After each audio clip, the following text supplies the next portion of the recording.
మాకు పోలీస్ ఇబ్బందులు జరుగుతున్నాయి కాబట్టి అట్లాంటివి జరగకుండా మేము వచ్చినప్పుడు ఇది చేయాలని కోరుకుంటున్నాం. కానీ అలాంటిది ఏం లేదు. బట్ ఇప్పుడైతే ఖచ్చితంగా మా శివశక్తులు అందరి తరఫున నేను ఈ విషయాన్ని అయితే పోరాడబోతున్నాను.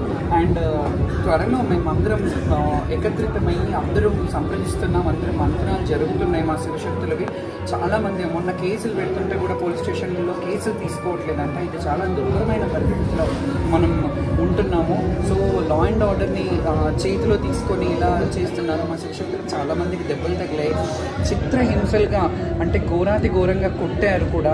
సో అది ఏం జరిగిందో దాని మీద ఒక సమీక్ష నిర్వహించి సీనియర్స్ ఎవరైనా కూర్చోబెట్టి ఆ శివశక్తులను కూర్చోబెట్టి ప్రభుత్వం అధికారులు సామరస్యంగా పరిష్కరిస్తే బోనాల పండుగ అంగరంగ వైభవంగా స్టేట్ ఫెస్టివల్ కాదు నేషనల్ మన వైపు చూసే విధంగా మనం ఈ పండుగని జరుపుకోవాలని నేను కోరుకుంటున్నాను. దాని దృష్ట్యా నేను ఖచ్చితంగా మా శివశక్తులందరితో కూడా ఎక్కడికైనా నేను వాళ్ళతో నా శివశక్తులకి ఏమైనా జరిగిందంటే వాళ్ళ గురించి నేను ఎక్కడి వరకైనా పోరాడడానికి సిద్ధంగా ఉన్నాను.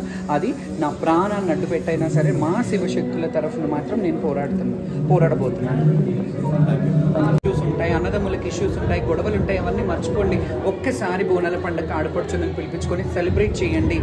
బావ బామ్మడుదులందరూ కలిసి సెలబ్రేట్ చేసుకోండి. ఇది ఆడపిల్లల పండుగ, స్త్రీని పూజించే పండుగ, శక్తిని పూజించే పండుగ.